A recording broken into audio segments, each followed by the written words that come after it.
All right. Speaking of messes, let's move on to Lisa Hochstein, who is, of course, a star of The Real Housewives of Miami. So she reportedly filed a second motion for temporary support from Lenny Hochstein after her access to his credit card was declined. So earlier this month, she filed legal paperwork, which she claimed she tried to buy diapers and food for her kids, but her payment was rejected. So Page Six reported that Lisa alleged that her ex hasn't transferred money into his American Express card for several months. The documents say that Lenny's clear strategy now is to force Lisa into submission by refusing to provide Lisa or their minor children with any direct support. He has the ability to throw lavish parties, but doesn't have the ability or desire to provide support to Lisa and the party's two young children. She also slammed her estranged husband's alleged decision to take away her car access.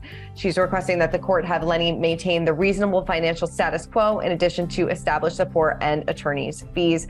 He has yet to respond to these claims, but he says that she makes $30,000 per episode of the Bravo series, but this has been messy right from the start because he, left the marriage, ended up being with the woman he was cheating on her with, and both parties are not happy. So what does it mean to file just temporary support? Yeah, this is a very messy divorce, Christina. It's going to get even messier. So the temporary support order, and you nailed it, it's really to maintain the status quo. So this divorce is going to drag on for months, maybe even years. So what the judge needs to do is to make a calculation on what Lenny needs to pay Lisa just to keep things as they were while this divorce is pending. So in certain states, for instance, what a judge will do is take 50% of they'll take 40% of the higher wage earners. So in this case, it'll be 40% of Lenny's net income, and they'll subtract 50% of the lower wage earners' income. And then they'll come up with a number that Lenny needs to pay Lisa just while the divorce is pending. Obviously, at some point, there will be a permanent order, but this just is to kind of keep things the way they are while the process plays out. Yeah, I mean, it's pretty messy that she alleges that she can't pay for diapers and things like that.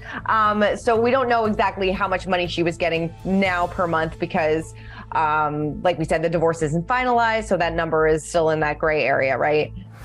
Yeah, exactly. So obviously we'll find out more as Lenny responds to this public filing. They're going to have to calculate the numbers. Disclose income and that type of thing. So we'll have a better sense, but I fully expect that Lenny will have to pay Lisa money for many months while this plays out, and he may even have to pay for her attorney fees.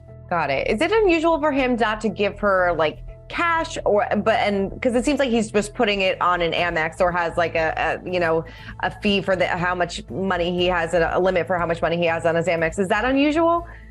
Yeah, it is unusual, but sometimes exes will work out some sort of arrangement where instead of a direct cash payment, the higher wage earner will pay certain bills. And so it's not uncommon, but what I do see when these cases get nasty is, one ex will try to cut the other off in terms of car, in terms of home, in terms of credit cards. So they really want to retaliate against one another. And these types of, financial, really, it is something that they do to really kind of hurt the other person, not just while the divorce is pending, but even after, because if they can sort of cut out their ability to make money, it makes it harder for them to litigate the divorce. No, totally. And it's, the kids that suffer out of all of this, it's just gets nasty.